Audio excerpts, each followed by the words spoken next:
Today on the bench you have a little Korg KPR77 analog drum machine. Now this one has got a bit damaged and it's a bit old and beat up a wee bit, you know. But I bought this on eBay at a good price and I think it's worth a fixer-upper.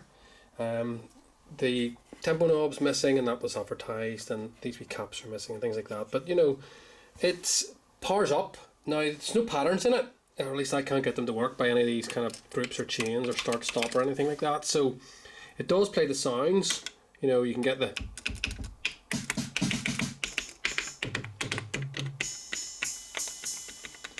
the sounds going there, so that's good, and at least I know it's functional, and the little screen works, so the light is very poor. So yeah, I mean, it's one of these things I'm going to have a look at and see if I can sort it out, clean it up a wee bit, maybe even try and retrobrite these, I'm not too sure.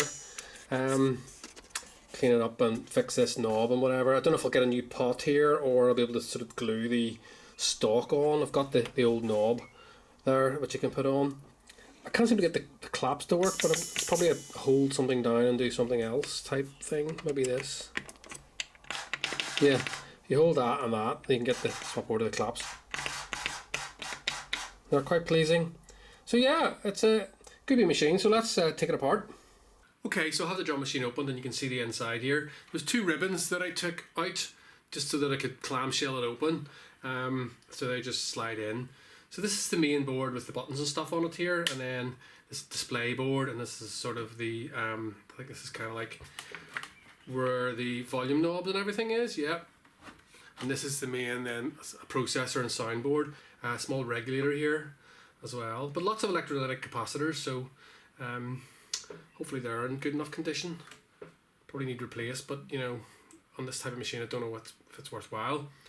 So yeah, I'm going to take this board out and this board and this board and then try and clean it a bit to start anyway, because I know a lot of switches don't work, so I'm going to maybe replace those as well, little push switches. Because the machine essentially seems to be working, as in it makes sound, the program patterns don't work, but that might be just they're dead because there was no batteries in the machine.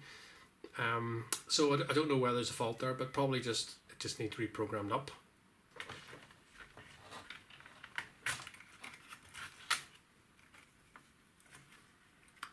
So there we have the button board, as it were. Complete with spider webs and various sponge.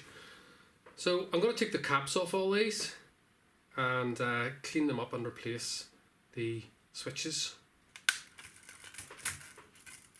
Kind of the classic wee switches you get in most of the Korgs, and they all do feel a bit dead, to be honest. So I'll maybe photograph this just so I get them back the right way, although you can get the image off the internet easy enough. So hopefully here you can see the difference in colour. That was the original colour, and this is the UV damaged colour, which is like a sort of mucky brown. So I'm not sure if I can kind of retrobrite these or use some sort of technique to get them whiter again, but we'll see. Upon taking the switch caps off, I can see that some of the switches seem to have been replaced.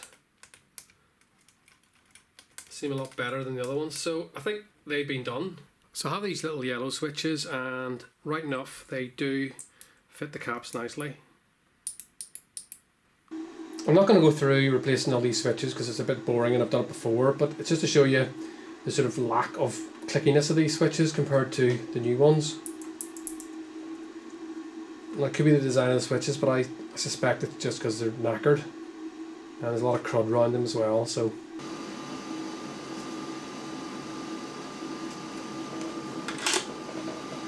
I took the opportunity to liberate the different boards from this back case.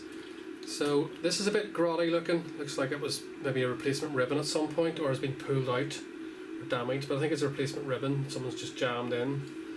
So that's a bit neat DIY. And then these boards here.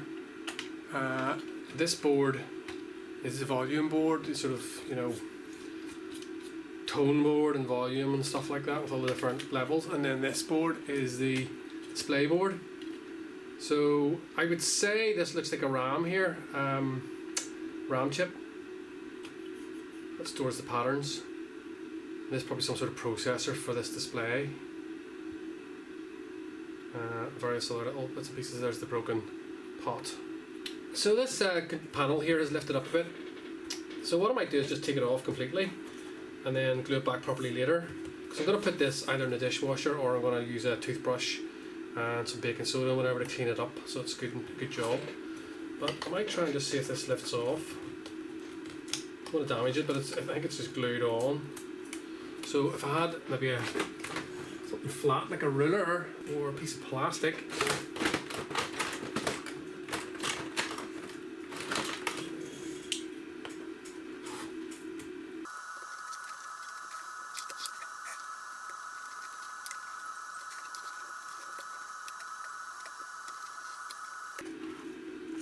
so this effort from a mobile phone repair kit works quite well.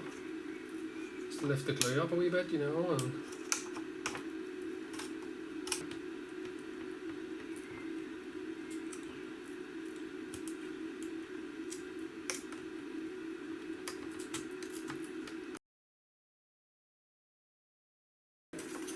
voila!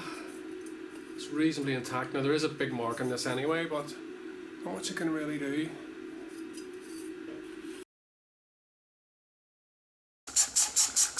I'm going to start just with a wee bit of spray and rub this in with a toothbrush. So basically, get your toothbrush and you're just giving it some, you know. Then you just need some baking soda and water and just rub that in. So hopefully you can see the dirt of the water here, so quite a bit coming off it. I don't think I'm going to get the surface perfect. I mean, that's what it should be like, and it's like this brown grey, but I'm not sure if Retro Bright will work on this, but I'm not going to really try it, I don't think at this stage. Thought I'd have a go at taking out this pot. So I desoldered it, and I'm just going to hopefully take it out. Now, it'd be easier to put this piece together here, this little shaft on it, if I take it apart. Now this may not be possible and end up having to replace this, but I'd rather use the original because it's slightly odd with the way the tags are here at the side. So I just hope it dissolved this enough. If not, I'll do a bit more.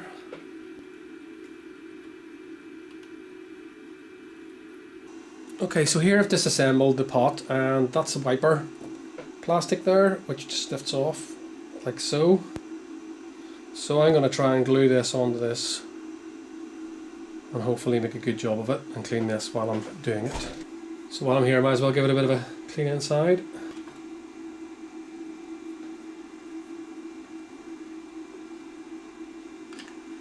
So while I'm just waiting for that little bit of glue to dry there on the pot shaft, which is here, I'm just going to clean these up a bit. Now I'm not going to take these apart. They did seem to work okay. Just take the kind of crud off them. I thought I would just lubricate these little sliders here. What I did, put a bit of lithium grease underneath and just went back and forward so they're a lot smoother on operation, because they were kind of sticking. You had to like grip it and push, you know. Resurrecting something that, you know, might end up in the skip.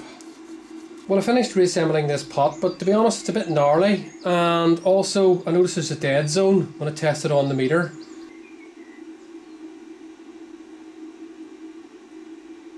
Gets to the middle and goes dead, and then when I keep turning it, it comes okay again towards the end of the travel. So the gnarly feel in it, it's dead on the meter, so this isn't going to be a goer. Although the glue did work really well, it's just not very pleasant.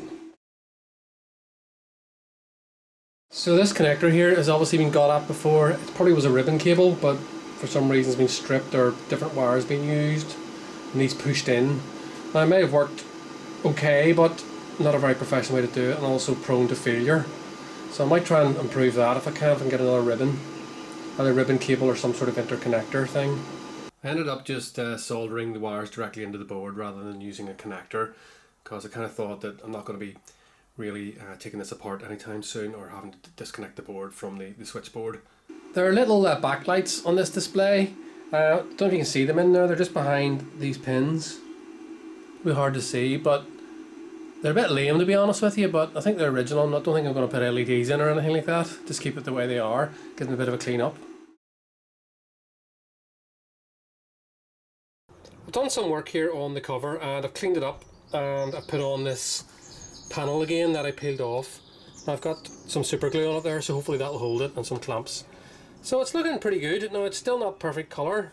It's still a bit sort of browny, but compared to what it was, it's excellent.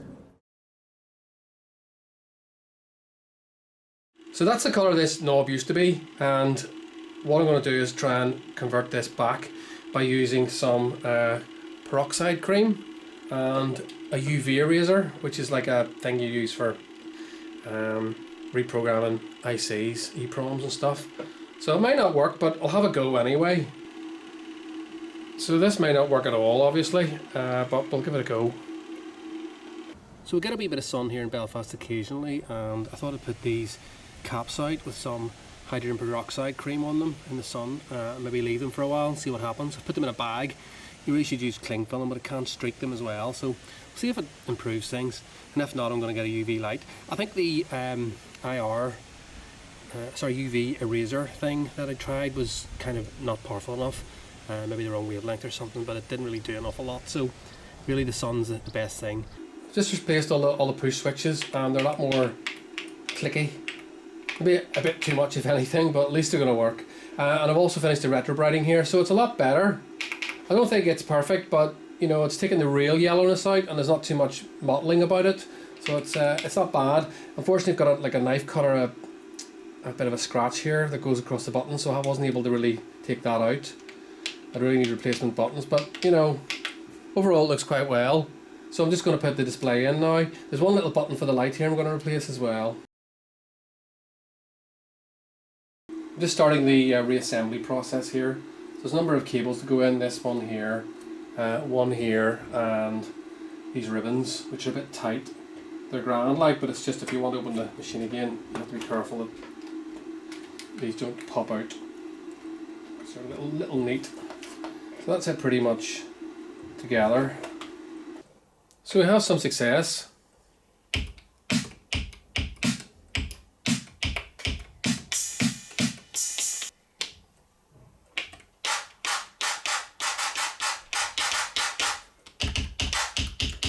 The manual, while being quite good, is a bit convoluted, and the programming machine is very convoluted, to be honest. To me it doesn't make any sense whatsoever, but maybe if you're used to it, it does make perfect sense. But I managed to get a drum pattern going, so it's kind of cool, you know. You can kind of go.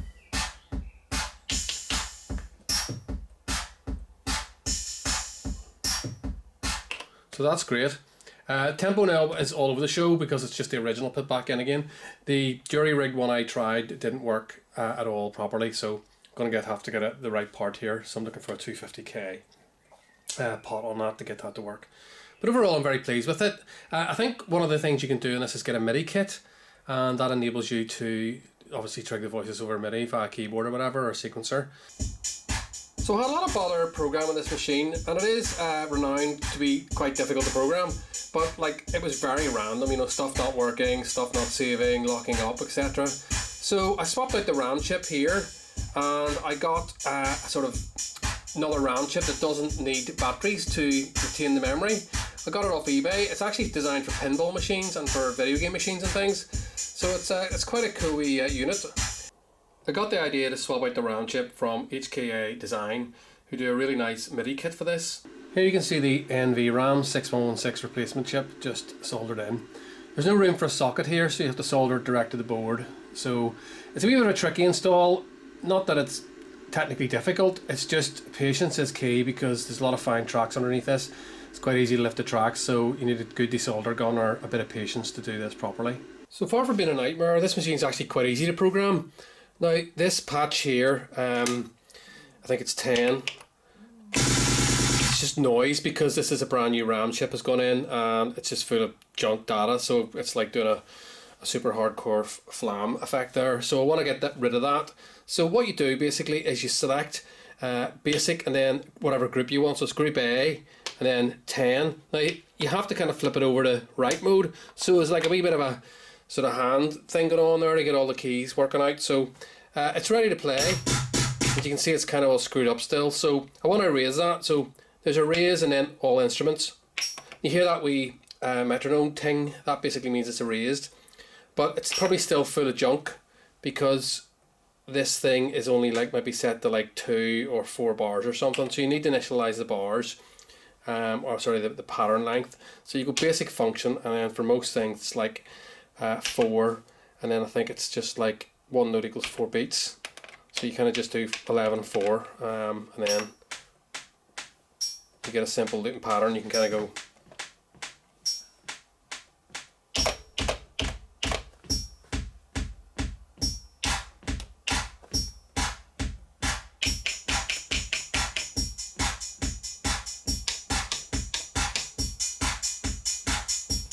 And so on. You want to go back to playing that, you just go here to play, and then play. I'll just keep going to different patterns, depending on what button you select.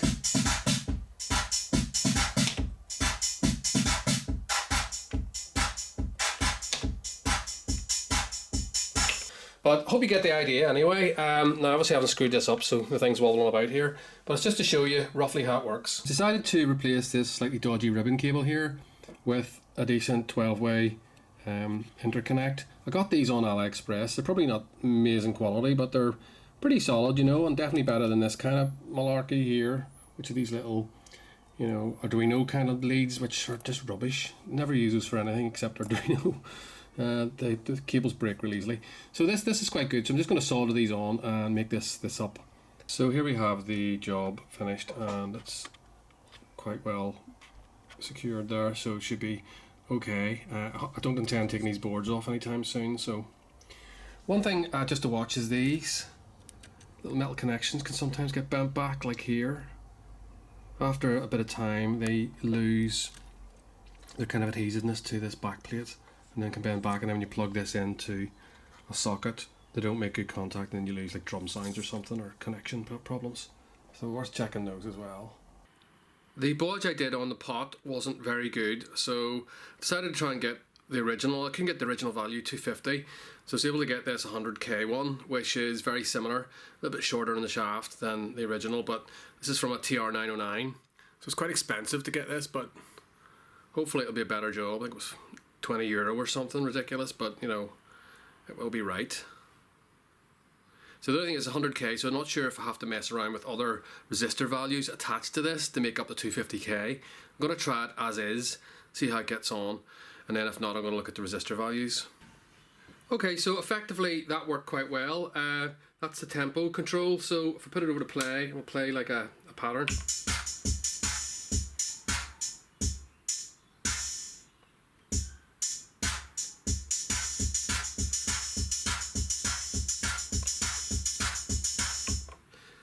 So there's a lot more travel at one end, which is to be expected because the pot's a different value. But it's, you know, the range is good enough to control it, you know. And mostly I'm going to run this off sync anyway, so I can't imagine me really messing around with the tempo that much, because it has the sync options in the back there. So a good success, and just to put the knob on now.